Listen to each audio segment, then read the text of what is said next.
Joeseph Coelho here. It's a pleasure to be joining you on the On Fife Library's digital content for their back to school programme. I'm going to tell you a bit about me. I'm a children's poet and author. I've been writing, I've been published for about 6 years. I've been writing for about 18 years. So it took me about 12 years to get published. During that time I was working in schools as a creative literacy practitioner, going into schools up and down the country as a performance poet, engaged by the schools to engage young people with literacy through poetry. So during that time I was building up a collection of poetic works. I was working out what young people enjoyed, what stories, what kinds of poems got them excited, and then eventually I got published when I met the wonderful Janetta Otter-Barry at the London Book Fair, who's a wonderful editor and publisher, and I showed her some of my poems and she published my first book, which was Werewolf Club Rules. And once that book got published, I was very lucky that it won an award, the CLPE Clipper Poetry Award, which is the only award for children's poetry in the UK. So winning that kind of opened a lot of doors for me. It meant that I could start to write picture books. So now I write picture books, but I also write novels, I write poetry collections, I write non-fiction books, I write a range of things. I have, my first children's middle grade first novel called Zombierella coming out in September, which is the story of Cinderella, which I'm sure you all know, but she slips down the stairs and dies and becomes a zombie. So I write across the board for lots of different ages, from very little babies all the way up to teenagers. I have always enjoyed writing ever since I was growing up here in this block of flats. This is a model of the block of flats I grew up in. It's a block of flats called Binley House in Roehampton in Wandsworth. And I think this block is quite responsible for me being a writer. It's built in the brutalist style, which is a very severe form of architecture, which growing up, to be honest, I hated. I can now, as an adult, appreciate brutalist architecture, but I don't want to live in it. So I didn't like living in this particular block of flats because it was very hard and very stark. But what was wonderful about the block was just how high up it was, and from it I got amazing views, and I loved those views. And now I do miss the views from living in a block of flats, but I'd probably want to live in one that wasn't quite in the brutalist style.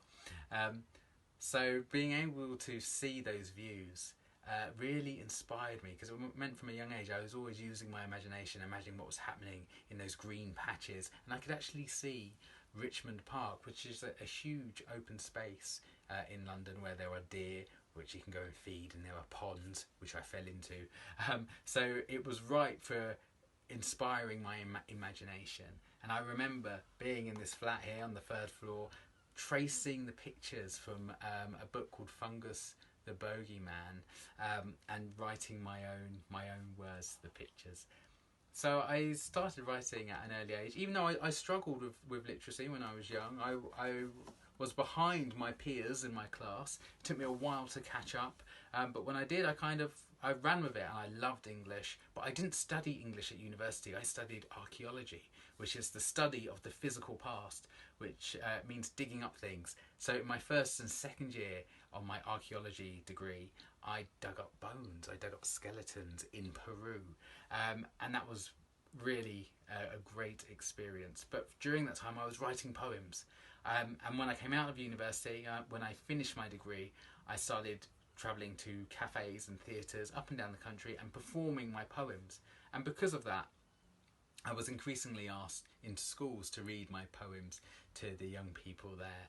I think because a lot of my poems were funny, and so lots of people think that young people like yourselves only like funny poems, which is not true. You like funny poems, but you also like serious poems and poems that make you think. And as soon as I realised that, I started writing other sorts of poems and getting more and more poems under my belt, and that kind of segued into me writing all the sorts of stuff that I write now. And now I'm very lucky. I no longer live on the 3rd floor of a block, but I do live very near the sea. So whilst I don't have those amazing views, which are brilliant, if you live in a block of flats and you've got fantastic views, I'm very envious because those views are amazing. But what I do have here is access to the sea, and so when I get stuck for ideas, I go for long walks by the sea, and I find that the ideas sort of float to me on the wind, and I find that very inspiring. I like going out in nature. I have a paddle board, and I like to paddle out. So it means I stand up with a paddle and I paddle on the sea, or sometimes I go cycling or I go for a run, and I find that physical activity can help me get ideas. So if you ever get stuck for ideas, maybe get outside. You'll probably find that lots of ideas come to you when you're at school, when you're running around in the playground, or playing football with your friends, or we used to play patball. When I was in secondary school, we played patball, and when I was in primary school, we played football. So whatever it is you play, you probably find that ideas come to you. So listen out for those ideas and take notes. Always carry paper and a pen with you wherever you go, because you never know when those ideas will hit, and you want to be ready for them. They might even come at the middle of the night, so it's good to have paper and pen by the side of your bed so you can write down any ideas that you have. Well, that's me in a nutshell, poet and writer. I hope this has been informative. If you are interested in writing, go for it. It's a really rewarding career. Lots of people